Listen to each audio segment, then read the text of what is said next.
அனைவருக்கும்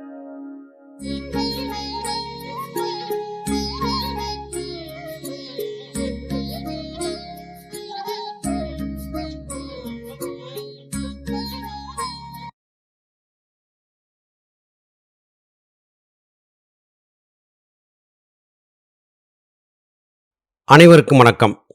19/4/2026 ஞாயிறு மாலை 8:30 மணி முதல் 9:30 மணி வரையிலும் பிரம்மஸ்ரீ ரமேஷ் ஐயா நடத்துகிற சத்சங்கத்திலே கலந்து கொண்டு உரையாற்ற வேண்டும் என்று பிரம்மஸ்ரீ வெங்கடேஷ் என்கிற தம்பி அழைப்பு கொடுத்தார்கள்.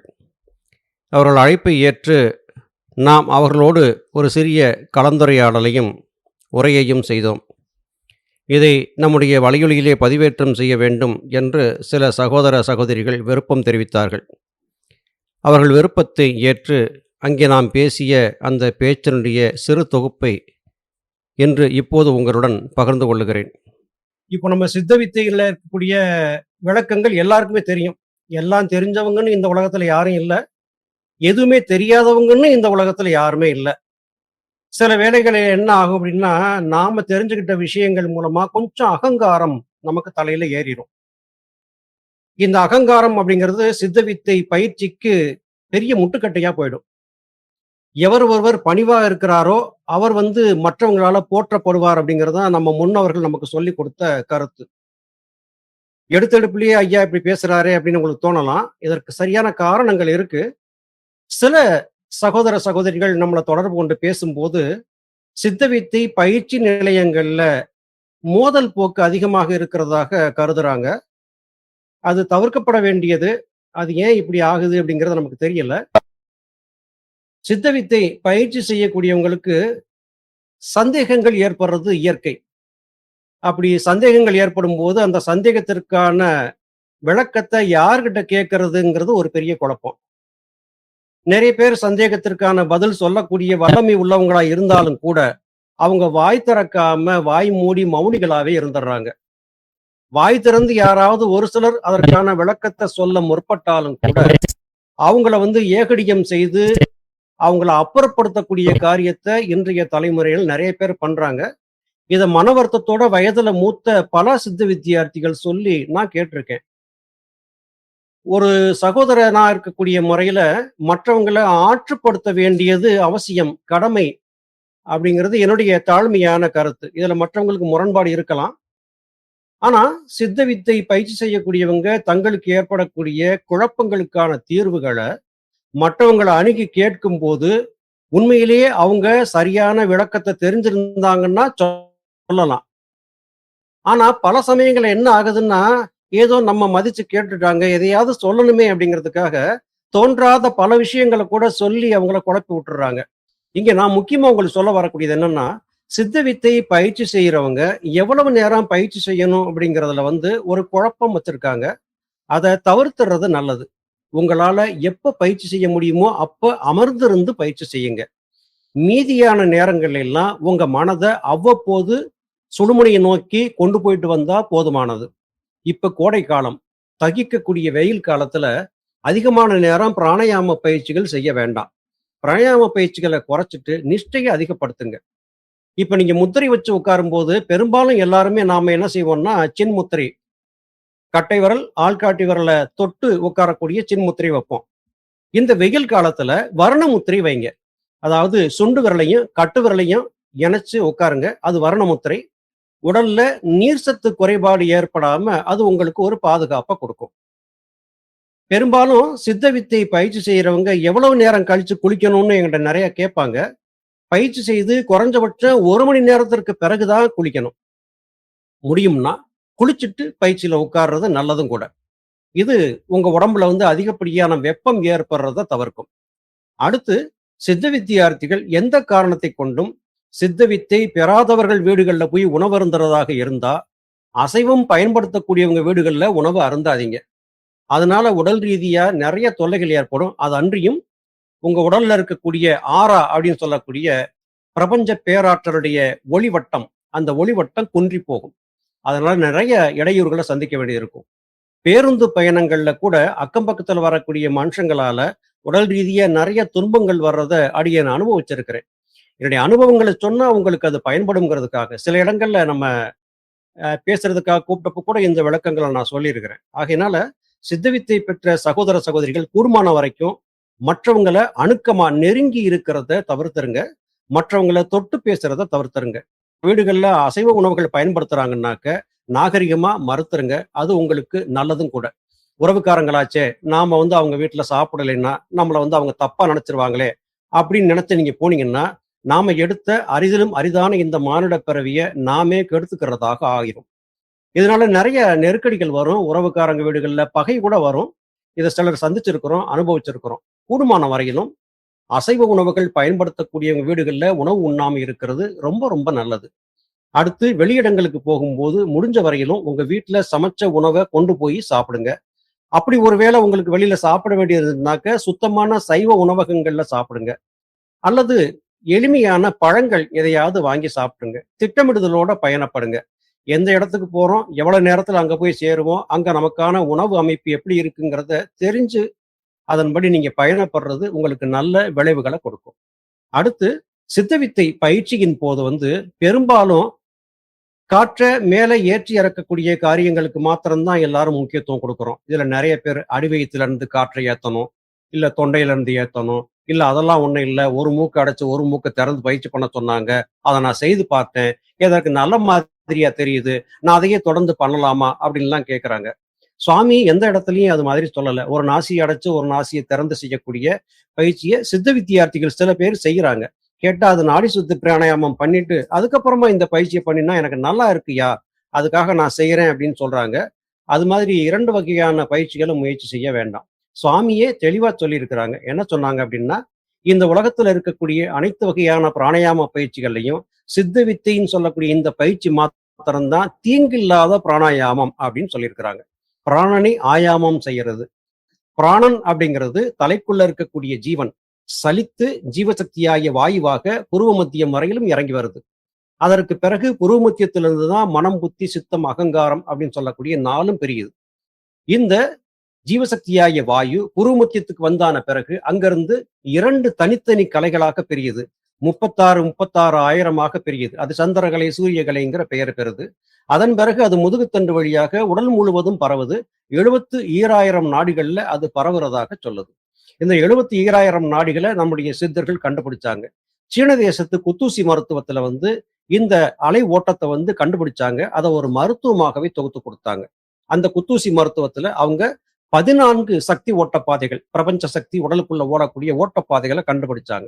இந்த ஓட்டப்பாதைகள்ல ஏற்படக்கூடிய அடைப்பு, அதாவது சக்தி ஓட்டத்தில் ஏற்படக்கூடிய தடை, நோய்களாக இருக்கு அப்படிங்கிறத கண்டுபிடிச்சாங்க. அப்போ நாம உடம்புல பாய்ந்து செல்லக்கூடிய சக்தி ஓட்ட பாதையில ஏற்படக்கூடிய சக்தி இறுக்கத்தை சரி செய்யும் போது, உடல்ல ஏற்படக்கூடிய எல்லா பிரச்சனைகளும் தானாகவே சரியாகுது அப்படிங்கிறத சீனர்கள் கண்டுபிடிச்சாங்க. சீனர்களுக்கு இந்த கலை எப்படி வந்ததுன்னா, போகர்ன்னு சொல்லக்கூடிய சித்தர் மூலமாக கிடைச்சதுன்னு சொல்றாங்க. இல்ல, இல்ல. அத குவாட்வா சியாச்சி அப்படின்னு சொல்லக்கூடிய ஒரு சீனன் தான் கண்டுபிடிச்சான் அப்படின்னு சொல்றாங்க. ஒரு சீன தேசத்து மன்னன் குவாங்டி நெய்ஜிங் அப்படின்னு சொல்லக்கூடிய மன்னன் கண்டுபிடிச்சான் அப்படின்னு சொல்றவங்களும் இருக்கிறாங்க. இப்போ யார் அத கண்டுபிடிச்சாங்க, யார் அத பரப்புனாங்க அப்படின்னு பார்க்கிறத காட்டிலும், அதுல சொல்லப்பட்ட தத்துவத்த மாத்திரம் நாம புரிஞ்சுக்கிறணும். எந்த மருந்தும் இல்லாம உடல்ல பாய்ந்து செல்லக்கூடிய ஜீவசக்தியாகிய ஓட்டம் உடல்ல பாயக்கூடிய பகுதிகள்ல அவங்க ஒரு 14 சக்தி ஓட்ட பாதைகளை கண்டுபிடிச்சு, அந்த பாதைகள்ல ஏற்படக்கூடிய இறுக்கங்களை மாற்றியமைச்சா உடல் பிணிகள் குணமாகும் அப்படிங்கிறத கண்டுபிடிச்சாங்க. ஆனா இதையெல்லாம் தாண்டி 72,000 நாடிகள்ல நம்ம உடம்புல சக்தி ஓட்டம் பாயுதுங்கிறத நம்முடைய சித்தர்கள், முனிவர்கள் கண்டுபிடிச்சு சொன்னது குறிப்பிடத்தக்கது. அப்போ நம்ம உடம்புல பாய்ந்து செல்லக்கூடிய அந்த அதீதமான 72,000 நாடிகள் இத அறுத்து ஆராய்ந்து பார்க்கக்கூடிய அனாட்டமி மூலமா கண்டுபிடிக்க முடியாது. இந்த சக்தி ஓட்ட பாதைகளை இப்ப நம்ம உடல்ல ஓடக்கூடிய ரத்த குழாய்கள் பார்த்தீங்கன்னா, ரத்த குழாய்கள் ஆர்டரி வெயின்னு சொல்லக்கூடிய ரத்த குழாய்கள் இருக்குது. இது அல்லாம சின்ன சின்ன ரத்த குழாய்கள் இருக்கு. இந்த குழாய்களுக்கு கேப்பிலரிஸ் அப்படின்னு சொல்லி பேரு. சின்ன ரத்த குழாய்கள். அது எப்படி கண்டுபிடிக்க முடியாது. அந்த சின்ன ரத்த குழாய்கள் வெட்டப்பட்டாலும் திரும்ப மறுபடியும் ஒண்ணு சேர்ந்துரும். புதிய ரத்த குழாய்கள் உருவாயிரும். அதுபோல நம்ம உடம்புல பாய்ந்து செல்லக்கூடிய இந்த ஜீவசக்தியாகிய வாயு 72,000 நாடிகள் வழியா பாயும் போது எங்க இருந்து அது எந்த மாதிரியான பாதிப்பை கொடுக்கும்னு கண்டுபிடிக்க முடியாது. அப்போ இந்த பயிற்சியை செய்யும்போது தவறான பிராணாயாமம் செய்தாச்சுன்னாக்க நாடி பிழைகள் ஏற்படக்கூடும். அப்படி நாடிப்பிழைகள் ஏற்படும் போது மூட்டுக்கு மூட்டு வலி ஏற்படுறது, உடல்ல ஆயாசம் ஏற்படுறது, சிலருக்கு தலை சுற்றல், கிறுகிறுப்பு, வாந்தி மயக்கம் ஏற்படுறது, அடிவயிற்றுல வலி வேதனைகள் ஏற்படுறது, மலம் கட்டி போய் இறுகி போயிடுறது, மூலச்சூடு ஏற்படுறது, நீர் எரிச்சல், நீர்க்கடுப்பு ஏற்படுறது, மூத்திர கற்கள் உருவாகிறது. இது மாதிரியான பிரச்சனைகள்லாம் சிலருக்கு ஏற்படக்கூடும். அதுக்கு தகுந்தபடி உடல் உஷ்ணம் எவ்வளவு ஏற்படுதுன்னு பார்த்து, அதுக்கு தகுந்த மாதிரியே நம்ம பயிற்சியை மாற்றி அமைச்சுக்கிறணும். சூடு உண்டாயிருச்சு. இந்த சூடு போதுமானது. இது எப்படி நாம கண்டுபிடிக்கிறதுங்கிறதுக்கு சுவாமியே சொல்லியிருக்கிறாங்க. உடல் வியர்க்கும் வரை பிராணாயாமம். உடல் வியர்த்த பிறகு அந்த உடல் உஷ்ணம் ஏற்பட்டதுல அந்த உஷ்ணத்தினுடைய ஆனந்தத்தை அனுபவிப்பதற்காக நிஷ்டை அப்படின்னு சொன்னாங்க. இன்னைக்கு நிறைய பேர் நிஷ்டை சரியா பயிற்சி பண்ண தெரியல, பயிற்சி பண்ண முடியல. காரணம் சித்த வித்தை காட்டி கொடுத்தவங்க நிஷ்டை எப்படி செய்யணுங்கிறது அவங்களுக்கு புரியப்படுத்தலையோ அப்படின்னு தோணுது நமக்கு. இருந்த போதிலும் கூட அவங்க எப்படி சொல்லி கொடுத்திருந்தாலும் நீங்க இடைவிடாம சித்த வேதத்தை படிச்சுக்கிட்டு சித்த வித்தையை தொடர்ச்சியா பயிற்சி செய்யும் போது மெல்ல மெல்ல பக்குவம் ஏற்பட்டு உங்களுக்கே அது புரிய ஆரம்பிச்சிடும். ஒருத்தருக்கு ஏற்படக்கூடிய பயிற்சி அனுபவங்கள் இன்னொருத்தருக்கு ஏற்படணுங்கிற அவசியம் இல்லை. எனவே ஒருத்தர் சொல்லக்கூடிய அனுபவத்தை கேட்டு உங்களுக்கு அந்த அனுபவம் வந்துச்சா, எனக்கு அது வந்துருச்சு அப்படின்னு சொல்றதை தவிர்த்துருங்க. ஏன்னா ஒவ்வொருத்தருடைய இயல்புக்கு தகுந்தபடியாக அனுபவங்கள் மாறிக்கிட்டே இருக்கும். இந்த அனுபவங்களை பகிர்ந்துக்கிறதையும் அனுபவங்களை கேட்கறதுலயும் நிறைய பேருக்கு ஆர்வம் இருக்குது. இப்ப என்ன சந்திக்கக்கூடிய பல பேரு, ஐயா உங்களுக்கு என்னெல்லாம் அனுபவம் ஏற்பட்டிருக்கு கொஞ்சம் சொல்லுங்க ஐயா அப்படின்னு கேட்பாங்க. அது தவிர்க்கப்பட வேண்டியது, அது அவசியம் இல்லை. ஏன்னா ஒருவருக்கு ஏற்பட்ட அனுபவம் இன்னொருவருக்கு ஏற்படாது. அனுபவங்கள் அவசியமற்றவை. காகபசுந்தர் பெருநூல் காவியத்தை நம்ம வாசித்த போது அவர் ஒரு விளக்கத்தை சொல்றாரு. கறந்து கொள்ளச் சொன்னாரே அடுத்த வீட்டில் கால் வைக்கச் சொல்லவில்லை உள்ளே தானேன். அதாவது யோக பயிற்சியில அடுத்தடுத்த படிநிலைகள், அடுத்தடுத்த கதவுகள் திறந்துகிட்டே இருக்கும். எந்த கதவு திறந்துருச்சுன்னு அது உள்ள போயிடாத. உள்ள போகாம நீ மேலும் மேலும் அடுத்தடுத்த நிலையை நோக்கி நகர்ந்து போய்கிட்டே இருன்னு காகபசுந்தர் சொல்றார். கால்வாசி மேலேற யோக சித்தேன்னு சொல்றார். ஒரு கால்வாசி நீங்க செய்யக்கூடிய பயிற்சியில உங்களுக்கு முதிர்ச்சி ஏற்பட்டுச்சுனாக்க யோக சித்தி ஏற்பட்டுரும் அப்படின்னு சொல்றாரு. யோக சித்தி ஏற்பட்ட உடனே நமக்கு என்ன ஆயிடும்னாக்க, அடடா நமக்கு ஏதோ தெரிஞ்சிருச்சு போல் இருக்கே அப்படின்னு தலைக்குள்ள அகங்காரம் வந்துருச்சுன்னா அடுத்த கட்ட பயிற்சி தொய்வடைஞ்சு போயிடும். நமக்கு ஏற்பட்டிருக்கக்கூடிய இந்த உடல் நம்முடைய முந்தைய கர்மவினைகள் காரணமாக வந்த உடல். இந்த உடலை கொண்டு பழைய கர்மவினைகளை நல்வினையோ தீவினையோ அனுபவிச்சு தொலைக்கும் போது புருவப்பூட்டு திறக்கும், சமாதி நிலை கைகூடிடும். இது பற்றி பார்க்கிறதுக்கு யோக வாசிஷ்டம்னு சொல்லக்கூடிய நூலு, அஷ்டவக்கர கீதின்னு சொல்லக்கூடிய நூலு, இது மாதிரி நூல்கள் எல்லாம் இதற்கான விளக்கங்கள் சொல்லியிருக்கிறாங்க. இன்னைக்கு கூட உத்தாலகன் அப்படின்னு சொல்லக்கூடிய ஒரு அசுரன் ஞானத்தை நோக்கி பயணப்பட்டு ஞானத்தையும் அவன் அடைஞ்சிட்டான். ஆனா ஞானத்தை அடைந்தானதற்கு பிறகு உத்தாலகன் காடு வளைகள் மனாந்தரங்கள்ல அவன் சுத்தி அலைஞ்சான் அப்படின்னு சொல்லக்கூடிய வசிஷ்டர். இதுக்கு என்ன காரணம் அப்படின்னா அவனுடைய கர்ம வினைகள் முழுவதுமாக தீர்றது வரைக்கும் அவன் இந்த உடல் வாழ்க்கையை வாழ்ந்தே தீரணும் அப்படின்னு சொல்றாரு. அப்போ சித்த வித்தை பெற்று பயணிக்கக்கூடிய நம்மை போன்றவர்கள் சித்த வித்தை பயிற்சி செய்யும் போது நமக்கு தெரியும், நாம ஏதோ பயிற்சி பண்றோம், ஒண்ணும் வந்த மாதிரி தெரியலையே, இல்ல ஏதோ ஒண்ணு வந்துருச்சோ, இந்த குழப்பங்கள் இருக்கு. நம்ம எந்த அளவு வந்திருக்கிறோம், பாஸ் ஆயிட்டோமா, ஃபெயில் ஆயிட்டோமா, இன்னும் எவ்வளவு தூரம் பயணப்பட போறோம், இது மாதிரியான வினாக்கள் நமக்குள்ள இருந்துகிட்டே இருக்கும். இதை எல்லாத்துக்கும் ஒரு முற்றுப்புள்ளிய உத்தாலகன் கதை மூலமா வசிஷ்டர் சொல்றாரு. நீ எந்த நிலையை அடைஞ்சேங்கிறத பத்தி கவலைப்படாத, நீ முத்தி அடையணுங்கக்கூடிய எண்ணத்தை கூட வச்சுக்காத, அதையும் கைவிட்டுடுன்னு சொல்றாரு. அப்ப எதுக்காகத்தான் நாம பயிற்சி செய்யணும்? பராபரம் கொடுத்த இந்த உடலை பராபரம் கொடுத்த ஜீவாத்மா அப்படின்னு சொல்லக்கூடிய ஜீவனுடைய பிரகாசத்தை அதிகப்படுத்துறதுக்கான கருவியாக நாம பயன்படுத்தணும். இந்த கருவியை நாம தொடர்ந்து பக்குவம் பயன்படுத்தும் போது ஜீவ பிரகாசம் மேலிட்டு கொண்டே வரும். ஒரு குறிப்பிட்ட காலத்திற்கு பிறகு பிரகாசம் அதிகரிக்கும் போது ஞானபிதா சுவாமி சிவானந்த பரமஹம்சர் சொன்னதை போல நமக்குள்ள கோடி சூரிய பிரகாசம் எழும். அந்த சூரியன் உதித்ததற்கு பிறகு மீண்டும் மறைவதில்லை. இப்போது நாம் வாழ்ந்திருப்பது இருளில் அப்படின்னு சாமி சொல்றாங்க. என்ன இருள்? அறியாமைன்னு சொல்லக்கூடிய மாய இருள். இந்த மாய இருள் வெளிப்பட்டு வரணும்னா நாம செய்யக்கூடிய பயிற்சி மாத்திரம் போதுமானா நிச்சயமா போதாது. அப்ப என்ன வேணும் நமக்குன்னாக்க மனப்பக்குவம் வேணும். எந்த வகையான மனப்பக்குவம்? சகல உயிர்களையும் சமமாக பார்க்கக்கூடிய மனப்பக்குவம் வரணும். அன்பு, அன்புன்னு சொல்லக்கூடிய அந்த ஒன்றுல நாம கட்டுப்பட்டு இருக்கிறோம். பாசம் வேறு, அன்பு வேறு. குடும்பத்தார்கள் மீது நாம காட்டக்கூடிய அன்பு பாசம்ங்கிற வகையில வரும்.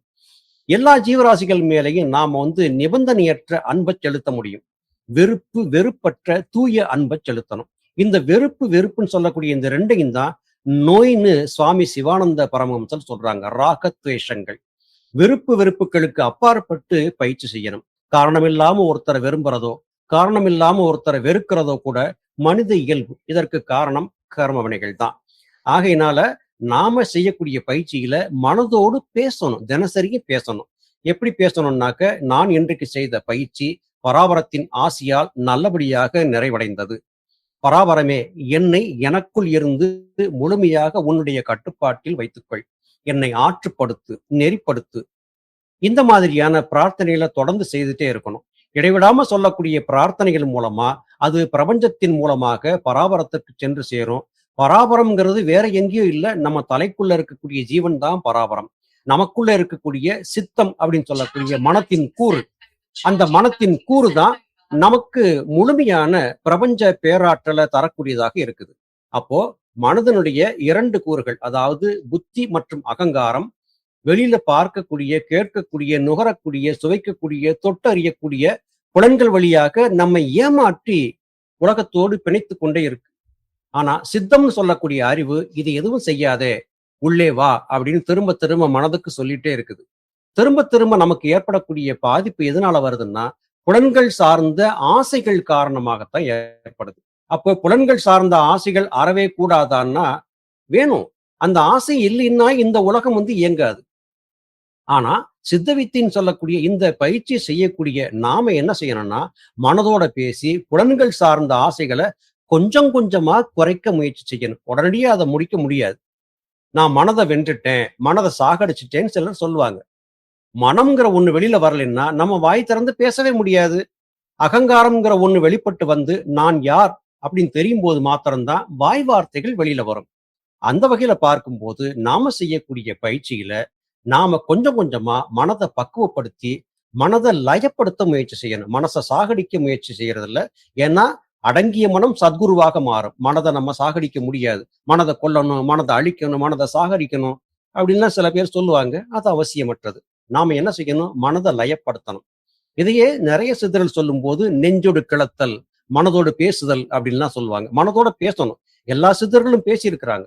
தனக்குள்ள இருக்கக்கூடிய ஜீவனை நோக்கி மனத்தை திருப்பும் போது மாத்திரம்தான் பிரபஞ்ச பேராற்றலை நம்ம முழுமையா அடைய முடியும். அதே வேளையில பிரபஞ்சத்தில் வரக்கூடிய அனைத்து விதமான சமிக்ஞைகளையும் நம்மால உணர முடியும். மற்ற ஜீவராசிகள் மனிதர்களை காட்டிலும் விசேஷ புத்தி கொண்டது அப்படின்னு சாமி சிவானந்த பரமஹம்சர் சொல்றாங்க. இப்போ நம்ம பார்த்தோம், இந்த உலகத்துல ஆழிப்பேரலை அப்படின்னு சொல்லக்கூடிய சுனாமி மாதிரியான பாதிப்புகள் ஏற்பட்டது. அப்போ மனிதர்கள் வீடுகள்ல வச்சு வளர்த்திருந்த விலங்குகள் தான் பாதிப்புக்கு ஆளாச்சே தவிர, காடுகள்ல மற்ற வனங்கள்ல இருந்த விலங்குகள் எதுவுமே இதனால பாதிக்கப்படல. அவைகளுக்கு இருந்த விசேஷ புத்தி காரணமா அவைகள் தப்பிச்சிருச்சு. குறிப்பா அந்தமான் நிக்கோபார் தீவுகள்ல எந்த ஒரு ஜீவராசியும் பாதிக்கப்படல. அது எல்லாமே தன்னை காப்பாத்திக்கிச்சு அப்படிங்கிற தகவல் நமக்கு சொல்றாங்க.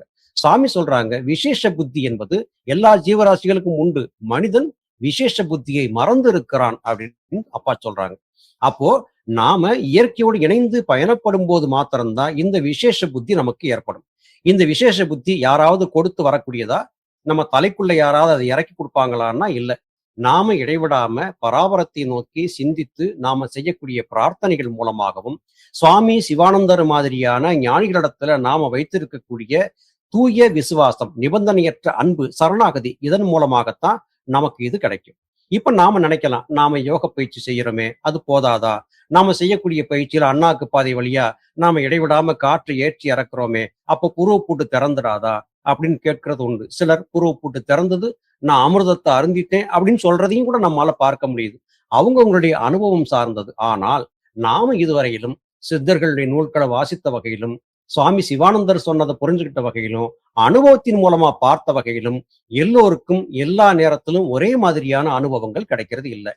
சித்தவித்தை பயிற்சி செய்யும் போது புருவ மத்தியம் அப்படின்னு சொல்லக்கூடிய அந்த இடத்துல இருந்து 6 வகையான சுவை நீர்கள் இறங்கி வரும் அப்படின்னு சித்தர்கள் சொல்றாங்க. இத மறைமுகமா திரு அருட்பிரகாச வள்ளலார் 7 தரைகள் இருக்கு அப்படின்னு சொன்னாரு.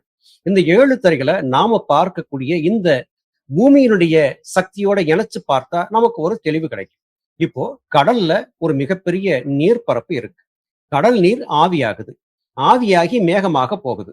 மேகமாகி போனது மழை பொழியும் போது நல்ல சுத்தமான தண்ணீரை நமக்கு மழையா கொடுக்குது. நாம கடல் நீரை கொண்டு வீட்டுல ஒரு பாத்திரத்துல வச்சு அதை சூடாக்குறோம். அதை மேல ஒரு குழாய் மூலமா கொண்டு போய் குளிர வச்சு ஒரு பாத்திரத்துல பிடிச்சு அந்த தண்ணியை எடுத்து பார்த்தா அந்த தண்ணியில உப்புத்தன்மை இருக்கத்தான் செய்யுது. அது முழுமையா நன்னீராக மாறல. ஆனா, இந்த நன்னீராக மாறக்கூடிய இந்த அதிசயம் எப்படி ஏற்படுது? மேகங்கள் அடுக்கடுக்காக இருக்கு. 7 அடுக்குகள் இருக்கிறதாக சொல்றாங்க. இந்த 7 அடுக்குகள்ல ஒவ்வொரு அடுக்குலயும் வடிகட்டப்பட்டு, வடிகட்டப்பட்டு இறுதியாக நல்ல நீர், கருமேகம், கரு உண்டான மேகம், கார்மேகம் சொல்லுவாங்க. அந்த மேகத்தின் மூலமா குளிர்ந்த காற்று மேகத்துல மோதும்போது அது மழையாக பொழியுது.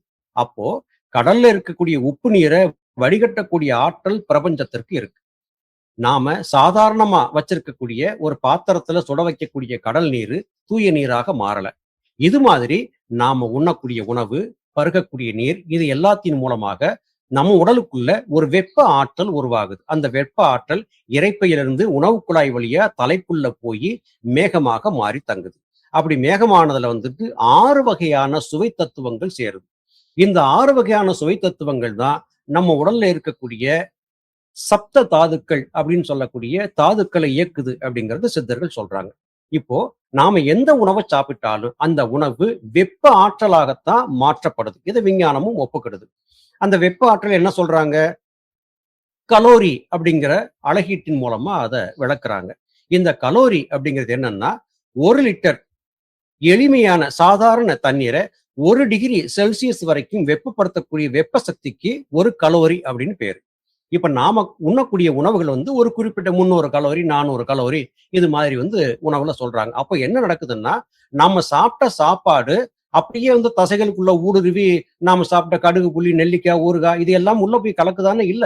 அதிலிருந்து பெறப்பட்ட வெப்ப ஆற்றல், அந்த வெப்ப ஆற்றல் தான் உடலுக்குள்ள வந்து கடத்தப்படுதே தவிர, மீதி எல்லாம் சக்கையாக, மலமாக வெளியில போயிருது, மூத்திரமாக வெளியில போயிடுது. அப்ப இந்த உடலுக்குள்ள சாரக்கூடிய சக்தி எதுன்னு கேட்டா, நம்ம உண்ட உணவுல இருந்து உருவாக்கப்பட்ட வெப்ப ஆற்றல் தான். ஒவ்வொரு உணவுக்கும் ஏற்றபடியான வெப்ப ஆற்றல். இது 6 சுவை கொண்ட 6 மேகங்களான வெப்ப ஆற்றலாகத்தான் மாறுது. இது தலைக்குள்ள போய் சேருது. அப்படி தலைக்குள்ள போய் சேரக்கூடியது உடலுக்கு தேவையான சக்தி எப்படி கொடுக்குதுன்னா, நாம ஆழ்ந்து உறங்கக்கூடிய வேளையில, உடல் உறுப்புகள் எல்லாம் ஓய்வெடுக்கக்கூடிய வேளையில, நாம விரும்பியும் விரும்பாமலும் தலைக்குள்ள இருந்து சில துளி திரவங்கள் வாய் வழியா உள்ள இறங்கி இரைப்பைக்குள்ள போகுது. அது உடல் முழுவதும் அனகமாக பரவி, அடுத்த நாள் நாம உழைக்கிறதுக்கு தேவையான ஆற்றலை கொடுக்குதுங்கிறத விஞ்ஞான ரீதியாகவும், ஆன்மீக ரீதியாகவும் பெரியவங்க சொல்லியிருக்கிறாங்க. அப்போ நாம உண்ணக்கூடிய உணவு நம் உடலுக்குள்ள சக்தியாக எப்படி மாறுதுன்னா, வெப்ப ஆற்றலாக மாறி, அந்த வெப்ப ஆற்றல் எப்படி கடல் நீர் மேகமாகி மழை நீராக பொழிந்ததோ, அது போல நம்ம தலைக்குள்ள இருந்து அமிர்த நீராக உள்ள இறங்குது. இப்போ ஒரு விஷயம் தெரியும் உங்களுக்கு. சித்த வித்தை பயிற்சி செய்யறவங்க, செய்யாதவங்க எல்லாருக்குமே உறங்கும் போது அமிர்த நீர் ஒரு சில துளிகள் சுரந்து இறங்கிக்கிட்டே தான் இருக்கு. அந்த அமிர்த நீர் தான் நம்மை வாழ வைக்கக்கூடிய சக்தியாக இருக்கு. இதையே யோக சாதன பயிற்சி செய்து கடுமையான தவத்தின் காரணமாக புருவப்பூட்டுன்னு சொல்லக்கூடிய வாசலை கொஞ்சம் பெரிதாக திறக்கக்கூடியவங்க ஒரே வேளையில அதிகமான அமிர்தத்தை இறக்கி அருந்திடுறாங்க. அதன் காரணமா அவங்க மேதமையான நிலையை பெறுறாங்க. இது எல்லோருக்கும் எப்போ கிடைக்கும்னா, நம்ம கர்ம வினைகள் எப்போ முற்று முதலா தீர்ந்து போகுதோ அப்பதான் கிடைக்கும். அதுவரையிலும் நாம பொறுமையாக காத்திருக்கணும். எவ்வளவு காலம் வேணுமானாலும் ஆகலாம். இதை குறிக்கும் விதமாகவும் நம்ம அப்பா என்ன சொல்லி கொடுத்திருக்கிறாங்க அப்படின்னாக்க, 2 ஆயுதங்களை நாம கை கொண்டிருக்கணும். ஒண்ணு க்ஷமா, இன்னொன்னு தீரதை. பொறுமை என்கிற கேடயமும், தீரதை என்கிற வாளும், விவேகம் என்கிற வாளும். பொறுமையா காத்திருக்கணும். காத்திருந்தா மாத்திரம்தான் நாம அந்த ஆற்றலை அடைய முடியும். இப்போ இந்த மேகமாக மாறக்கூடிய உணவு சக்தி நம்ம உடலை எப்படி இயக்குது, அது வந்து எப்படி அமிர்த நீராக மாறுது அப்படிங்கிறத நம்ம பார்த்துட்டோம். அசைவ உணவுகள் சாப்பிடும்போது அதுல இருந்து எந்த ஆற்றலும் பிறக்காது. நாம உண்ணக்கூடிய தானிய வகைகள், விதைகள், கொட்டைகள், பருப்புகள் இவைகளை சாப்பிடும் போதுதான் தூய வெப்ப சக்தி கிடைக்கும். அதாவது பிராணசக்தி கிடைக்கும். இந்த பிராணசக்தியை அடைகிறதுக்கு நாம அசைவ உணவுகளையோ மற்ற உயிர்களை வதைத்து அதன் மூலமா பெறக்கூடிய உணவுகளையோ உண்ணும் போது நமக்கு ஆற்றல் கிடைக்காது. அப்போ நாம உண்ணக்கூடிய உணவு நமக்கு போஷாக்கை தரக்கூடியதாக இருக்கணும். அதாவது ஜீவசக்தி அடங்கி இருக்கக்கூடிய விதைகள், கொட்டைகள், பருப்புகளைத்தான் சாப்பிடணும்னு நம்ம சுவாமி நமக்கு சொல்லி கொடுத்தாங்க. இப்போ நம்மகிட்ட விதண்டாவாதமா கேள்வி கேட்கக்கூடிய சிலர் கேட்ட கேள்வியை இங்க உங்ககிட்ட சொல்றேன். விதைகள் சொல்றீங்க, அந்த விதைய மண்ணுல போட்டா செடியா மரமா முளைக்குதே, அது ஒரு உயிர் தானே, அப்ப அந்த உயிரை மாத்திரம் கொல்லலாமா அப்படின்னு கேட்பாங்க. பால் குடிக்க சொல்றீங்களே, அந்த பால் பசுவோட மடியிலிருந்து வந்த உதிரம் தானே, அது மாத்திரம் குடிக்கலாமா அப்படின்னு கேட்பாங்க. கீரைகள் சாப்பிட சொல்றீங்க, அந்த கீரை செடிதானே, அதை பிடுங்கி கொண்டு வர்றாங்களே, அது ஒரு உயிரை கொல்றது தானே, அதை மாத்திரம் சாப்பிடலாமா? நாங்க முட்டை, மீன், கருவாடு சாப்பிட்டா அதை ஏன் சாப்பிடக்கூடாதுன்னு சொல்றீங்க அப்படின்னு வம்பிழுக்கிறவங்க இருக்கிறாங்க. அடிப்படை புரிதல் இல்லை.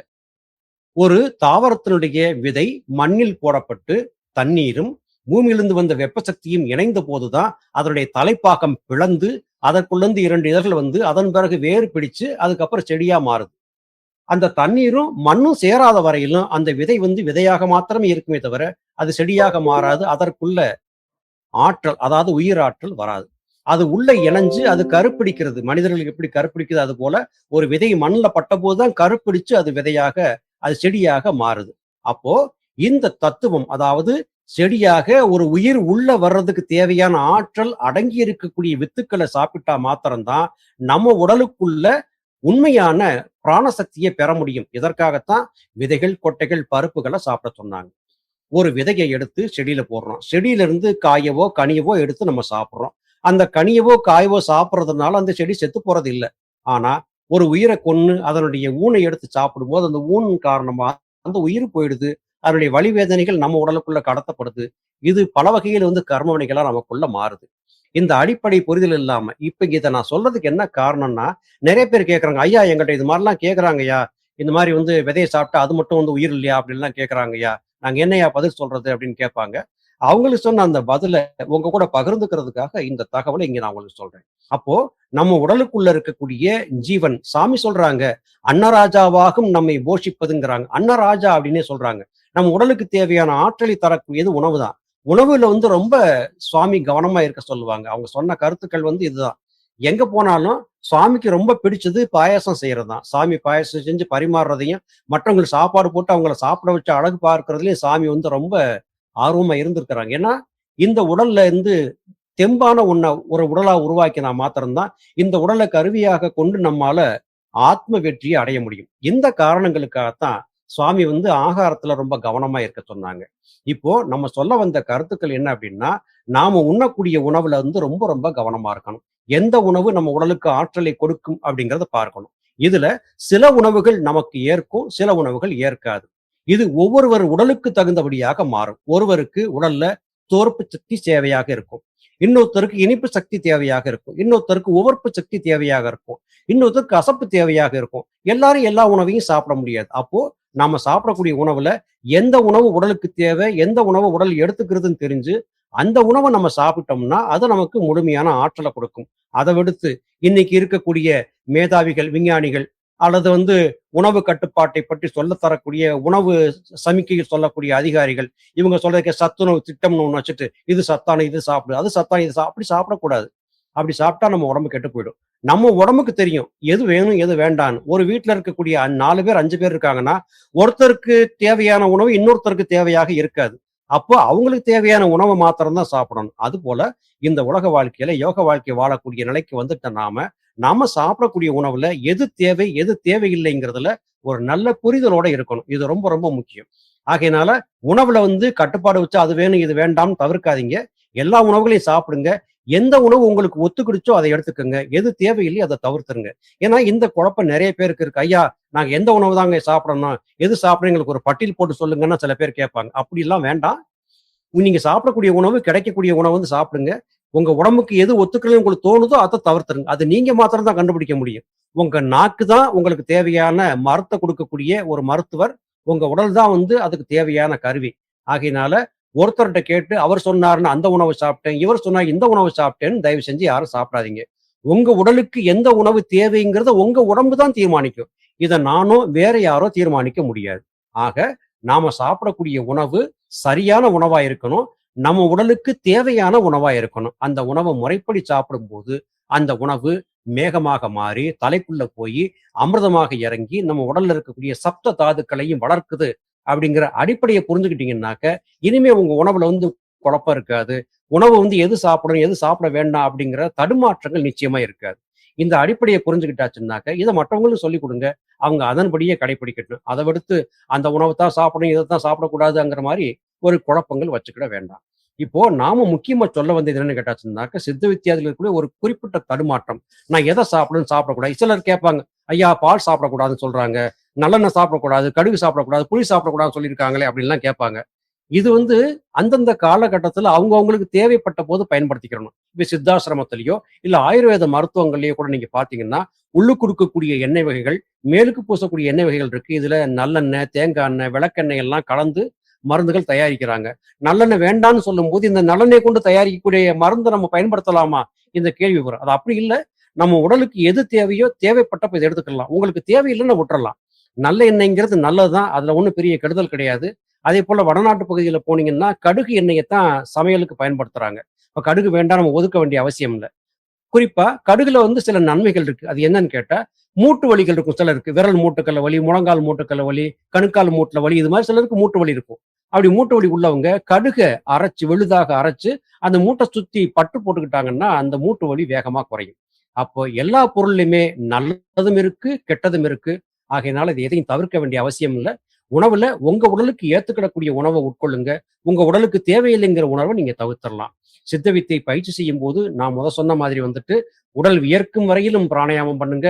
உடல் வியர்த்ததுக்கு அப்புறம் பிராணாயாமத்த நிறுத்திட்டு நிஷ்டைக்கு போயிடுங்க. அதுதான் ரொம்ப ரொம்ப முக்கியம். சித்த வித்தை பயிற்சிய நீங்களாவே செய்யுங்க. உங்களுக்கு வரக்கூடிய சந்தேகங்கள சித்த வேதத்த தொடர்ந்து படிக்கிறதன் மூலமா நீங்க தீர்த்துக்கோங்க.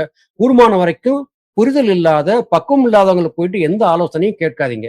அது தவறாக போயிடும்.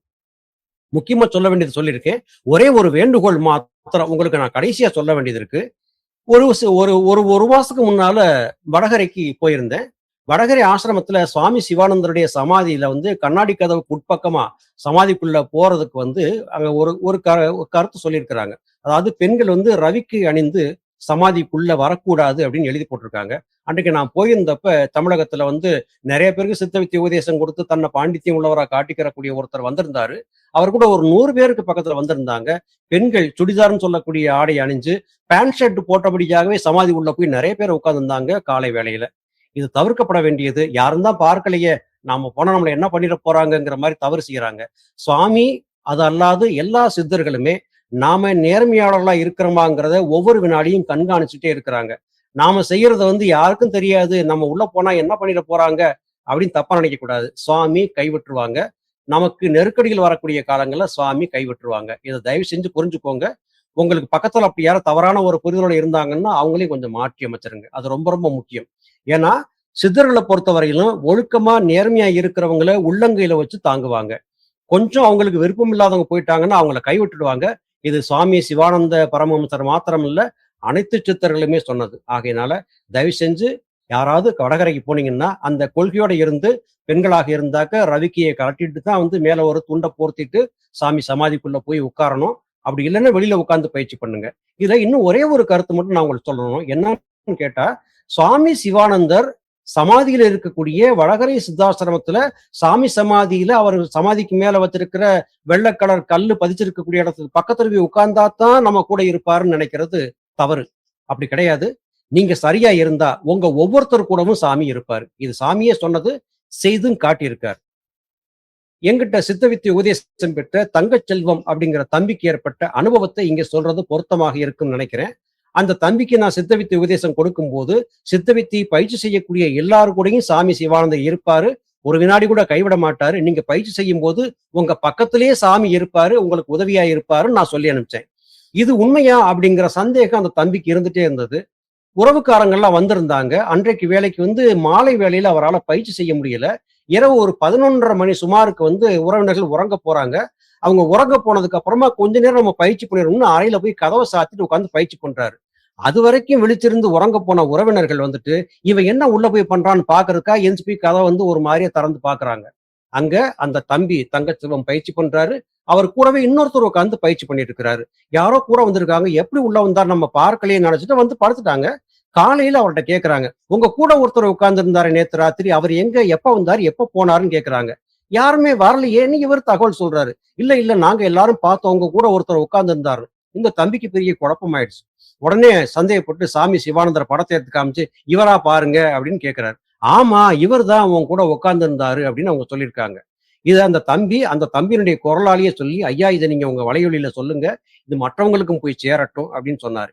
இது ஏன் சொல்றேன்னா, சாமி சமாதியில வந்து அவங்க கொடுத்த விதிமுறைகளை எல்லாம் மீறியாவது உள்ள போய் சாமி சமாதி பக்கத்துல உட்கார்ந்தா நம்ம அப்பா பக்கத்துல உட்கார்ந்த மாதிரி ஆயிரம் நினைச்சாங்க இல்லையா? அப்படி நினைச்சவங்க மத்தியில அவர் இருந்த வீட்டுல அவருடைய தனி அறையிலேயே சாமி அவர் பக்கத்திலே இருந்து அவரை கண்காணிச்சாருங்கிறத அவர் பார்க்காம அவங்க உறவினர்கள் எல்லாம் சாமி சிவானந்தருடைய தரிசனத்தை பார்த்திருக்கிறாங்க. இந்த கருத்து ஏன் சொல்றேன்னா, நம்பிக்கை ரொம்ப முக்கியம். சுவாமி சிவானந்தர் நம் அனைவருக்குமான ஞானபிதா. அவரை நீங்க சந்தேகப்படாதீங்க. நீங்க நேர்மையா இருங்க, ஒழுக்கமா இருங்க, உங்க பயிற்சியில வெளிப்பட இருங்க. உங்களால எவ்வளவு நேரம் முடியுமோ அவ்வளவு நேரம் பயிற்சி பண்ணுங்க. ஐயோ என்னால அதிக நேரம் பயிற்சி பண்ண முடியலையேங்கிற வேதனையை விட்டுடுங்க. நான் அதிக நேரம் பயிற்சி பண்ணிட்டேங்கிற அகங்காரத்தை விட்டுடுங்க. முடிஞ்ச வரையிலும் பயிற்சி பண்ணுங்க. இந்த உடல் வாழ்க்கை கர்ம வினைகளை தொலைப்பதற்காக கொடுக்கப்பட்டது. அடிப்படை புரிதலும் அன்பும் ஜீவகாருண்யமும் கருணையும் ஏற்பட்டுச்சுனாக்க அடுத்த வினாடி கூட உங்களுக்கு சுழுமுனை கதவம் திறக்கும், அமிர்தம் சுரக்கும், ஜீவசமாதிங்கிறது கைகூடி வந்துடும். அருமை சகோதர சகோதரிகளே, தம்பி கேட்டுக்கிட்டதுக்காக இன்னைக்கு நான் எனக்கு தெரிஞ்ச கருத்துக்களை உங்களோட பகிர்ந்திருக்கிறேன். இந்த கருத்துக்கள் உங்களுக்கு ஏற்புடையதாக இருக்கலாம், ஏற்புக்கு இல்லாததாகவும் இருக்கலாம். எதுவாக இருந்தாலும் சொல்ல வேண்டிய கடமை. தெரிந்த கருத்துக்களை உங்களோட பகிர்ந்துக்கிட்டதோட என்னுடைய இந்த உரையை நிறைவு செய்கிறேன். எங்கிட்ட ஏதாவது கேட்க வரும்னா கேளுங்க, அதுக்கு நான் பதில் சொல்றேன். ரமேஷ் அண்ணா, ஐயாட்ட ஏதாச்சும் கேட்குறீங்களா அண்ணா? ஐயா நமஸ்காரம் ஐயா. நமஸ்காரம். ரொம்ப நன்றிங்க, நீங்க உங்களுடைய கருத்துக்களை எங்களோட பகிர்ந்துக்கிட்டதுக்கு. நன்றி. இது போல இன்னும் வரக்கூடிய காலங்களில் உங்களுக்கு வாய்ப்பு கிடைக்கும் போது அந்த நேரங்கள் நீங்க ஃப்ரீ பண்ணிட்டு எங்களுக்காக இது போன்ற கருத்துக்களை எங்களோட பகிர்ந்துக்கணுங்கிறத இந்த சத்சங்கம் சார்பில் நான் கேட்டுக்கிறேங்க. நன்றி. நன்றி. ஆனா நான் சொல்ல வந்த கருத்துக்களை நான் வழிகளில தொடர்ச்சியா சொல்லிட்டே தான் இருக்கிறேன். சரிங்க, எனக்கு நேரம் கிடைச்சா நான் பேசுறேன். கண்டிப்பா ஒரேடியான எதிர்பார்த்துற வேண்டாம். ஏன்னா சூழ்நிலைகள் அந்த மாதிரி இருக்கு. வேற ஒண்ணும் இல்ல. சந்தோஷம். வேற ஏதாவது நம்ம சொன்ன கருத்துக்களை ஏதாவது உங்களுக்கு முரண்பட்ட கருத்து இருந்தா, ஏதாவது சந்தேகப்பட்டு கேட்க விரும்புனா தாராளமா கேளுங்க, அதுக்கு நான் பதில் சொல்றேன். சரிங்க ஐயா. வேற சேகர் ஐயா சொல்லுங்க. கேளுங்க ஐயா. இந்த கர்ம வினைகளை நம்புறீங்களா ஐயா? அது கர்ம வினை சொன்னீங்களே, உடலுக்கு கர்ம வினைன்னு. ஆமாங்க, உண்மைதான். அது உண்டுங்களா? அது உண்மையா? அது பூர்வ ஜென்மத்துல வர்றது எப்படி? அது பல வகைகள்ல வரும். உங்க பக்கத்துல ஒருத்தர் உட்கார்ந்து இருக்காரு, நோயாளி. ஐயோ பாவம், உங்களுக்கு இங்கேயா வலிக்குது, நீங்க கையால தடவி கொடுத்தீங்கன்னா அந்த வலி உங்க உடலுக்குள்ள புகுந்துரும். இது ஒரு வகையான கர்மா. இதை நாங்க அனுபவிச்சிருக்கோம். தொலைபேசியில கேட்பாங்க, ஐயா எனக்கு ஒரு பக்க தலைவலி இருக்கு, என்னையா செய்யலாம் அப்படின்னு கேட்பாங்க. அவங்களுக்கான மருந்தை சொல்லி சரியாயிடும் அப்படின்னு சொல்லுவோம். கொஞ்ச நேரத்துக்கு எனக்கு தலைவலி வந்துடும். இதை நான் அனுபவிச்சிருக்கேன். சொல்லக்கூடிய பிராணி ஹீலிங் பயிற்சி பண்றவங்களை கேட்டு பாருங்க. அவங்க எந்த வகையெல்லாம் பாதிக்கப்படுறாங்கன்னு தெரியும். அவங்க தொட்டிருப்பாங்க, அவங்க வலி அவங்க உடம்புல பூந்து அவங்க அனுபவிச்சிருப்பாங்க. பட் பிராணிக்கு என்னங்க, நீங்க ரேக்கி தான் தொடுவாங்க, பிராணிக்கும் தொட மாட்டாங்க. தொடாம செய்தாலும் கூட, தொடாம செய்யக்கூடிய பிராணி ஹீலிங் கூட நம்ம உடம்புல அது பாஞ்சிரும். சோலார் பிளக்ஸஸ் சொல்லக்கூடிய சூரிய சக்கரத்தை தாக்குது. அதை நம்ம கட் பண்ணணும். அந்த சோலார் பிளக்ஸஸ் சக்கரத்தை கட் பண்றதுக்கான பாதுகாப்பு பண்ணிக்கிறணும். ஹீல் பண்ணாலுமே நம்ம முழங்கை வரைக்கும் உப்பு தண்ணியால கைகளை கழுவிடணும். அப்படி இல்லைன்னா பாதிக்கும். அல்லது ஹீல் பண்ணி உடனே உப்பு தண்ணியில குளிச்சிடணும். நான் ஒரு மருத்துவராக நிறைய வேதனைகளை அனுபவிச்சிருக்கேன். அனுபவத்தை சொல்றேன். இந்த சோலார் பிளெக்ஸஸ் தொப்புள் பகுதி தானே சொல்றீங்க? தொப்புளுக்கு நேர் மேல உதரவிதானம் சொல்ல, டயாஃப்ரம் சொல்ல முடியாது, அந்த இடத்துல இருக்குது. அதாவது வயிற்று பகுதியையும் மார்பு பகுதியையும் பிரிக்கக்கூடிய அந்த இடத்துல இருக்குது. டயாஃப்ரம் சொல்லக்கூடிய இடத்துல இருக்கு. பெரும்பாலும் எல்லாருக்கும் அந்த பாதிப்பு சோலார் பிளக்ஸஸ்ல தான் வரும். இப்போ நீங்க ஒரு அதிர்ச்சியை சந்திக்கிறீங்க அப்படின்னா, யாராவது ஒண்ணு சொல்லிட்டாங்கன்னா அப்படின்னு சொல்லும் போது உடனே வயிறு தான் பாதிக்கப்படும். சோலார் பிளக்ஸஸ் உடனடியா பாதிப்பு வருங்க. ஆமா. அப்பையா சில சித்தர்கள் சுவாமிகள் தொட்டு ஆசீர்வாதம் பண்றாங்களே, கண்டிப்பா நம்ம அப்பா பாதிக்கப்பட்டிருக்காங்க. அப்பா ஒரு தடவை ஒருத்தர் சந்திச்சு அவருக்கு ஏற்பட்டிருந்த கடுமையான முட்டு வலியை தீர்த்து வைக்க சொல்லி கேட்டாரு. நான் வைத்தியம் இல்லப்பா, நீ வைத்தியரை பாருப்பான்னு சாமி சொல்றாரு. கேட்காம அவர் முழங்கால இறுக்கி கெட்டிட்டாரா வந்தவர். சாமி என்னை எப்படியாவது காப்பாத்தி, என்னால தாங்க முடியல அப்படின்னு. சாமி இறக்கத்தின் தலையை தடவி கொடுத்தாரு. அதுக்கப்புறம் சாமி கிட்டத்தட்ட பல நாள் படுத்த படுக்கையா இருந்தாரு, எந்திரிச்சு நடக்க முடியாம. சாமி கூட இருந்த பெரியவங்க சொல்லி நான் கேள்விப்பட்டிருக்கேன். அப்போ நீங்க சொல்றது பார்த்தா யாரையும் தொட கூட கூடாது போல இருக்குல்ல? கூடாது. நான் தான் ஆரம்பத்துல சொன்னேன், தொட்டு பேசாதீங்க அப்படின்னு சொன்னேன். சித்த வித்யார்த்தி அல்லாதவங்கள தொடாதீங்க. ஐயா, இப்போ என் வைஃப் மூட்டு வலி இருக்கு, நான் என்ன போட்டு தடவுறேன், அது எனக்கு வந்துருமோ? இல்லங்க, அதாவது இல்லங்க, அது பாதிக்கும். அது எப்படி பாதிக்கும் அப்படின்னாக்க, 2 பேர் ம். வந்து நீங்க உடலால உறவால வந்து கலந்து இருக்கக்கூடியவங்க. ஆகையினால வந்து அந்த ம். அன்புங்கிற ஒண்ணு அங்க இருக்கிறதால அதனோட பெரிய பாதிப்புகள் வராது. அது நேரடியா வந்து ஆஹா. மூட்ல வராம வேற ஏதாவது வகையில அது உங்களை பாதிக்கத்தான் செய்யும்.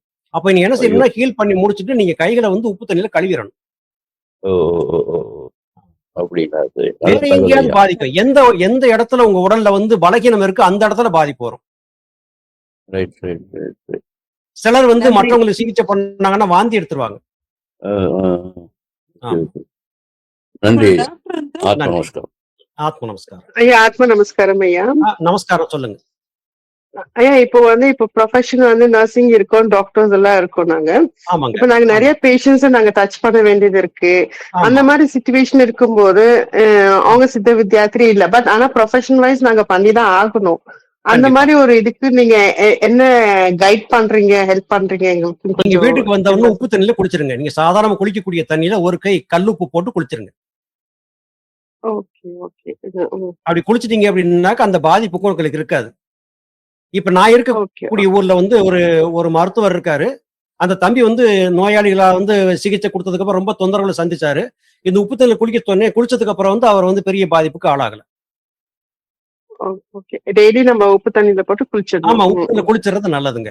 அதே மாதிரி துக்க வீட்டுக்கு அதுக்கப்புறம் போயிட்டு நீங்க வந்து உப்பு தண்ணியில குளிக்கணும். வெளியில போயிட்டு வந்தாலே உப்பு தண்ணியில குளிச்சிடுறது நல்லது. அதுக்கப்புறம் நீங்க சொன்ன மாதிரி அந்த டயப்ரம் இடத்துல நம்ம ஆயில் எதனா மசாஜ் பண்றது பெட்டர்ன்றீங்க.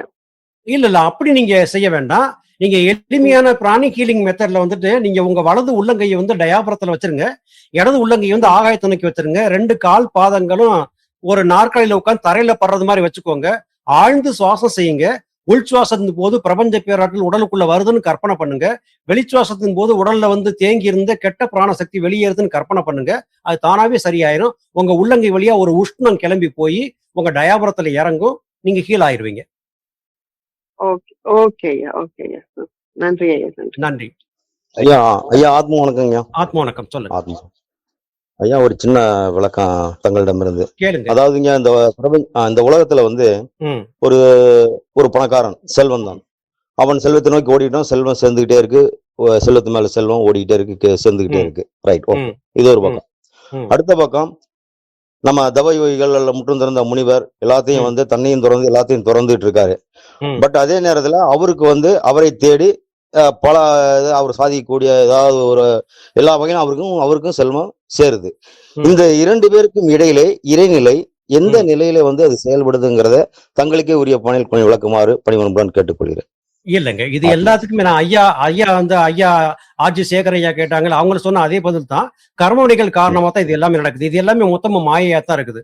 பிரபஞ்சத்தோட நீங்க பேச முடிஞ்சுச்சுன்னா, பேசிட்டீங்கன்னா, பிரபஞ்ச தொடர்பு கொண்டீங்கன்னா, நீங்க கேட்டதெல்லாம் பிரபஞ்சம் கொடுக்கும். என்ன கேட்டாலும் சரி. கொடுக்கும். ஓ. வறுமை, பொருளாதார நெருக்கடி, சிக்கல் இது எல்லாமே தீர்ந்து போயிடும். சரி. பிரபஞ்சத்தை நீங்க கேட்கணும். நீங்க கேட்கறத பொறுத்து இருக்குது. கேட்கக்கூடியதுல வந்து எந்த விதமான தடுமாற்றமும் இல்லாம நேரா கேட்கணும். எதிர்மறை எண்ணங்களுக்கு கூடாது. சந்தேகத்தோட ம். கேட்க கூடாது. எது ஓ. கேட்டாலும் கிடைக்கும். ஓ. நினைச்சது அத்தனையும் நடக்கும். இப்ப ரைட். பைபிள்ல ஒண்ணு ஒரு வசனம் சொல்லியிருப்பாங்க, நீங்க கேள்விப்பட்டிருப்பீங்க. கேளுங்கள் தரப்படும், ம். தட்டுங்கள் திறக்கப்படும், தேடுங்கள் ஆ, ஆ. கண்டுகொள்வீர்கள்னு. ம், ம், ம். எங்க ஆமா. கேட்கணும்னு சொல்லல. கேளுங்கள் தரப்படும் சொன்னாங்க. எதை கேட்கணும்னு சொல்லல. எப்படி சொல்லல. கேட்கணும்னு சொல்லல. தட்டுங்கள் திறக்கப்படும். எங்க தட்டணும்னு சொல்லல. ஆனா சித்த வித்தியார்த்திகளுக்கு தெரியும். எங்க தட்டணும் தெரியும், எப்படி கேட்கணும் தெரியும். கேட்கிற விதத்துல கேட்டா கிடைக்கும். சித்த வித்தை பயிற்சி சரி. செய்யறவங்க பயிற்சியினுடைய தொடக்கத்திலேயோ நடுவுலையோ எந்த ஒரு பிரார்த்தனையும் செய்யக்கூடாது. பயிற்சி செய்து ஓ. முடிச்சுட்டு கடைசியா வந்து புருவமத்தியத்தை ம். நோக்கி மனதை நிறுத்தி கதியை மேலே ஏத்தி பிராணாயாமத்துல வந்து கும்பகம்ங்கிற நிலையில காற்றை நிறுத்தி வச்சுக்கிட்டு இப்போ உங்க சரி. பிரார்த்தனையை வைக்கணும். ஒற்றை பிரார்த்தனை ஓ. மாத்திரம் வச்சுட்டு நீங்க அப்படி நமஸ்காரம் பண்ணி எந்திரிச்சிருங்க. கண்டிப்பா நடக்கும். 100 விழுக்காடு நடக்கும். சரிங்க, சரிங்க, சரிங்க, சரி. என்ன கேட்டாலும் கிடைக்கும். என்ன இடம் கிடைக்கும்? சரிங்க, சரி. கண்டிப்பா கிடைக்கும். ஓ. அருமை, அருமை, அருமை. ஆத்ம நல்லது. நமஸ்காரங்க. சொல்லுங்க. ஐயா இன்னொரு தடவை சொல்லுங்க, அது எப்படி கேட்கணுங்க? ஐயா, நீங்க சித்த வித்தை பயிற்சி செய்றீங்க. பிராணாயாமம், அதுக்கப்புறம் நிஷ்டை முடிச்சுட்டு ஆமா. கடைசியா வந்துட்டு முத்திரை வச்சு குரு வணக்கம் பண்ணுவீங்க இல்லையா? ஆத்ம நமஸ்காரம் சொல்லுவீங்கல்ல. அப்படி ஆமா. சொல்லும் போது கதியை மேல ஏத்தி புருவ மத்தியத்துல வந்து கும்பகம் பண்ணி காத்த வெளியில விடாம நிறுத்துங்க. நிறுத்தி வச்சுக்கிட்டு சாமி சிவானந்தர்ட்ட கேளுங்க. உங்களுக்கு என்ன தேவையோ அதை கேளுங்க. பிரார்த்தனையா வச்சுட்டு அதுக்கப்புறம் நீங்க எழுந்துச்சு மற்ற வேலையில பாருங்க. இந்த பிரார்த்தனை நேரடியாக உங்க மனதனுடைய ஒரு கூறாக இருக்கக்கூடிய சித்தத்துல பதிவாகி அதை எப்படி சொல்லுவாங்க, இப்ப ஆங்கிலத்தினாக்க சூப்பர் கான்சியஸ் மைண்ட்னு சொல்லுவாங்க. அங்க போய் டெபாசிட் ஆகி அது பிரபஞ்சத்துக்கு தகவல் அனுப்பிச்சு அது யார் மூலமா உங்களுக்கு அது நிறைவேறணுமோ அவங்க மூலமா தானாவே நடக்கும். ஓ, சரி சரி சரி சரிங்க. கண்டிப்பா நடக்கும். அதற்கான ஆட்களை வந்து பிரபஞ்சம் உங்களை நோக்கி அனுப்பிச்சு வைக்கும். தானே நடக்கும். சரிங்க. ஆ. நமஸ்காரம். நன்றி ஆத்ம நன்றி. நமஸ்காரம். நன்றி. ஐயா ஆத்ம நமஸ்காரம். நமஸ்காரம் சொல்லுங்க. ஐயா ஆத்ம நமஸ்காரம். ஆத்ம நமஸ்காரம் சொல்லுங்க, கேளுங்க. ஐயா ஐயா ஐயா நான் விதை வாங்கி சரியா 3 மாசம் ஆகுதுங்கய்யா. சரிங்க. கதி பயிற்சி பண்ணும்போது இப்ப காலத்துல பாத்தீங்கன்னா நான் கதி பண்றது இல்லாம இன்னொருத்தர் அடிஷனலா ஒரு சத்தம் இயற்கையா இருக்கிற சத்தம் கேட்டுட்டு இருக்கு. சரி. ஆனா இப்போ வர காலத்துல வந்து அது மாதிரி கேட்க மாட்டேங்குது. நான் ஒருத்தர் தான் பண்ற கூட முதல்ல அந்த சத்தத்துக்கு காரணம் என்ன, இப்போ கேட்காம இருக்கிறதுக்கு காரணம். சரி. அதாவதுங்க, சித்த வித்தை பயிற்சி பண்ணும்போது ஒவ்வொருவருக்கும் ஒவ்வொரு விதமான அனுபவங்கள் இருக்கும். அதில் நீங்க போட்டு குழப்பிக்கிற வேண்டாம். ஆரம்பத்தில் சிலருக்கு வந்து சப்தங்கள் வேற வேற விதமா இருக்கும். பயிற்சி நல்லா செய்ய செய்ய அது மாறிடும். உண்மையான சரியான சித்த வித்தை கதி எது அப்படின்னு கேட்டாக்க, தொண்டை குழியிலும் நெஞ்சு குழியிலும் சுவாசம் உண்டோ இல்லையோ என்று எண்ணும் அளவிற்கு ஒரு சிறு துடிப்பு மட்டும் காணும். அதுவே சரியான கதின்னு அப்பா சொல்றாங்க. பயிற்சி செய்ய செய்ய உங்களுக்கு அந்த முதிர்ச்சியில தானாவே தோண ஆரம்பிச்சிடும். யாரையும் கேட்க வேண்டிய அவசியம் இல்லை, உங்களுக்கே தெரிஞ்சிடும். ஐயா அப்ப இப்ப போயிட்டு இது மாறும். இப்ப நீங்க செய்யக்கூடிய பயிற்சியில இருக்கக்கூடிய தன்மைகள் வந்து கால ஓட்டத்துல மாறும். மறுபடியும் இதை தாண்டி வேற ஒரு அனுபவம் வரும். அது போய் இன்னொரு அனுபவம் வரும். அதை பத்தி ஆராய்ச்சி பண்ணாம பயிற்சியை மாத்திரம் தொடர்ந்து செய்யுங்க. சுவாமி சிவானந்தர்கிட்ட பிரார்த்தனை பண்ணிட்டே இருங்க. எனக்கு சரியான பாதையை சரியான பயிற்சி எனக்கு உருவாக்கி கொடுங்கன்னு கேளுங்க. உங்க உடம்புக்குள்ள உங்க சுவாசத்துல உங்க உயிரோட கலந்துதான் சாமி இருக்காரு. வெளியில எங்கேயும் இல்ல. உள்ள இருந்து அதை சரி பண்ணி கொடுத்துருவாரு. நன்றி. நன்றி. ஐயா ஆத்ம நமஸ்காரம் ஐயா. ஆத்ம ஐயா நமஸ்காரம். இந்த புஞ்சை புளியம்பட்டின்னு ஒரு ஊர் கோயம்புத்தூர்ல இருக்கு இல்லைங்க, ஆமாங்க. அங்க வந்து ஒரு துருவ நட்சத்திர தியான முறை ஒண்ணு கத்து ஆமா, தராங்க. வேணுகோபால சுவாமிகள் சொல்லி ஒருத்தர் உருவாக்கி. வேணுகோபால் சுவாமிகள் தான். ஆமாங்க. அவர் என்ன சொல்லுவாருன்னா, ஒரு நிகழ்ச்சியை ஒரு கெட்ட நிகழ்ச்சி பாக்குறோம், ஒரு கெட்ட நிகழ்ச்சி கேட்கிறோம், உடனே ஆத்ம சுத்தி பண்ண வேணும் அப்படின்னு. அது வந்து நம்ம ஆமாங்க. ஒவ்வொரு செல்லுல ஏறி நம்ம உடம்பையே நாசம் பண்ணிடும். அப்படி உண்மைங்க அது? ஆமாங்க. ஆமா, உண்மைதான். ம். உண்மைதாங்க. அவங்க என்ன சொல்லுவாங்கன்னா, ஒரு செவுத்துல கையை வச்சு வந்து நீங்க சாந்தி பண்ணுங்க, இல்ல ஒரு மரத்தை போய் கட்டிப்பிடிச்சு சாந்தி பண்ணுங்க, அப்புறம் வந்து ம். நன்றி சொல்லிட்டு வந்துருங்க அப்படின்னு சொல்லுவாங்க. அதே ஆத்ம சுத்தி ஒரு தனியா இருக்கு, சில வேர்ஸ் எல்லாம் இருக்கு, அதெல்லாம் சொல்லி அதான் அதான் அது ஒவ்வொருத்தரும் ஒவ்வொரு முறைகள் வச்சிருப்பாங்க. பொதுவா என்ன அப்படின்னு கேட்டாச்சுன்னாக்க, காதால கேட்கிறதோ கண்ணால பார்க்கறதுலயும் புலன்களியா பார்க்கக்கூடிய இந்த பிரபஞ்சத்துல வரக்கூடிய அசைவுகள் பூராமே நம்ம ஆன்மாக்குள்ள ஜீவசக்தியாகி வாயுக்குள்ள ஒரு சலனத்தை உண்டாக்கும். அதுதான் அதுக்கு அர்த்தம். அதை மாற்றி அமைக்கிறதுக்கு ஏதாவது ஒரு தந்திரத்தை பயன்படுத்தி நம்ம அதுல இருந்து வெளியில வந்துடணும். இதுக்காகத்தான் வள்ளலார் வந்து தனித்திருன்னு சொன்னாரு. யாரு கூடயும் சேராத, ஒட்டாதேன்னு சொன்னார். உலகத்தோடு ஒட்டாதேன்னு சொன்னாங்க. நன்றி. நன்றி.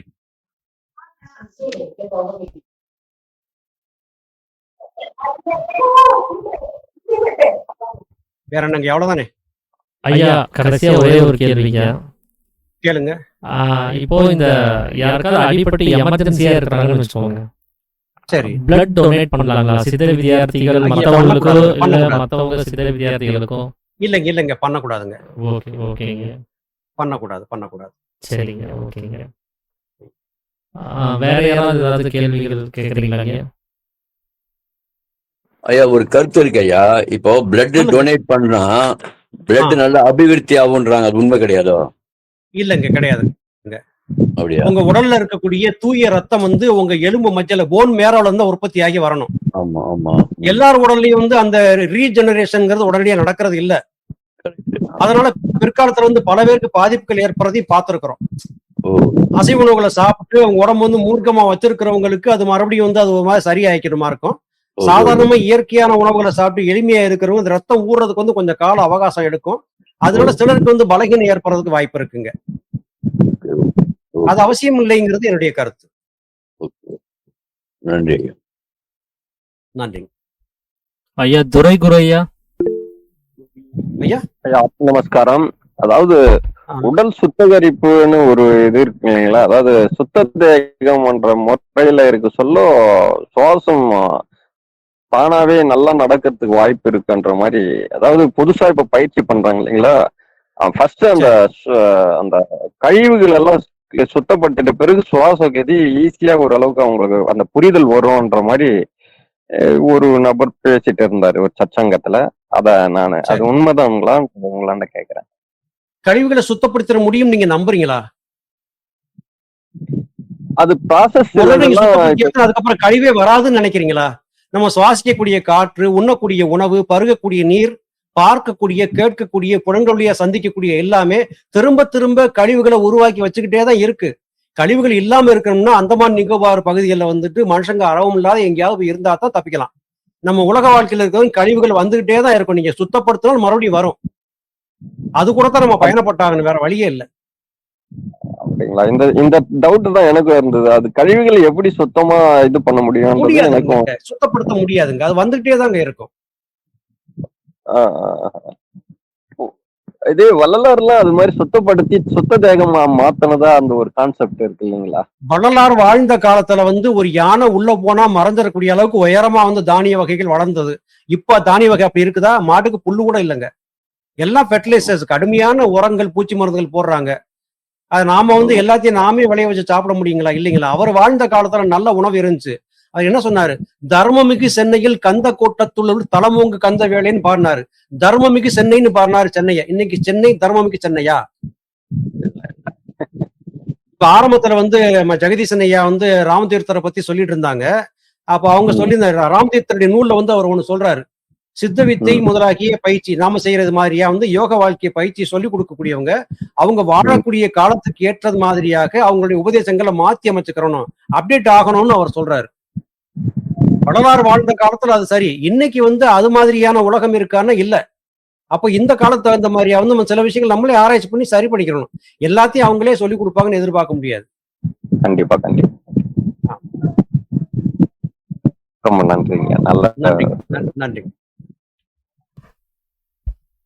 ஐயா. வேற யார் எதுவும் கேட்கணுங்களா?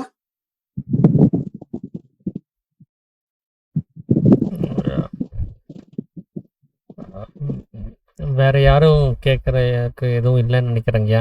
நல்லது, மகிழ்ச்சி. தாமோதரன் ஐயா உரையாடுறதுக்காக தாமோதரன் ஐயா ஹேண்ட் ரைஸ் பண்ணிருக்கிறாரு. தாமோதரன் ஐயா ஏதாவது கேட்கலான்னு இருக்கிறீங்களா?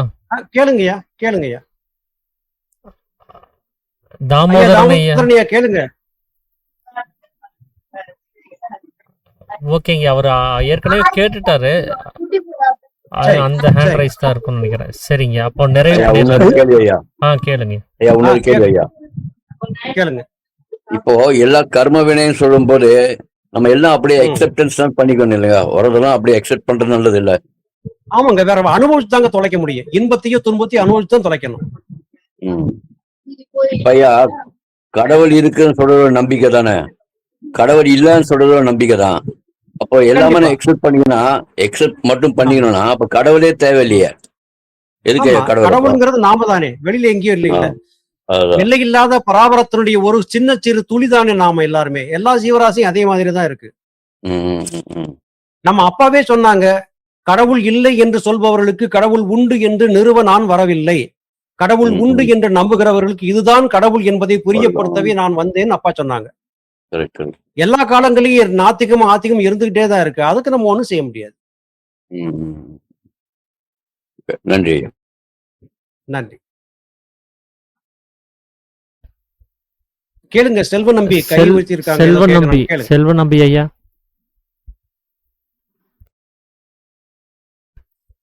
ஐயா உங்க மைக் ஆன் பண்ணிட்டு பேசுங்கய்யா. செல்வ நம்பி ஐயா. ஐயா மைக் ஆன் பண்ணிட்டு ஆத்மனுக்கு ஐயா. நமஸ்காரம், சொல்லுங்க. ஐயா இன்னைக்கு நான் கொஞ்சம் லேட்டா வந்துட்டேன்.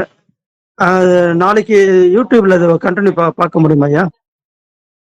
இல்லைங்க, நான் ரெக்கார்ட் பண்ணலைங்களே. அப்படிங்களா? நான் கொஞ்சம் லேட்டா வந்துட்டேன். ரொம்ப நல்லா இருந்தது இன்னைக்கு. நான் இதுல ரெக்கார்டிங் ஆப்ஷன் இருக்கான்னு தெரியல. நான் ரெக்கார்ட் பண்ணல. நானு ஐயா நான் ரெக்கார்ட் பண்ணிருக்கேன். வெங்கடேஷ் ஏதோ ரெக்கார்ட் பண்ணியிருந்தாரு, எனக்கு அனுப்பிச்சாருன்னா வேணா நான் உங்களுக்கு அதை அப்லோட் பண்ணி. நான் ரெக்கார்ட் பண்ணி இதை பண்ண வேண்டாம்னு எனக்கு தோணுது. இதை யூடியூப்ல போட வேண்டாம். இது இது நம்ம பல விஷயங்கள் பேசியிருக்கிறோம், எல்லாருக்கும் பகிரங்கமா கொடுக்க வேண்டாம்னு பாக்குறேன்.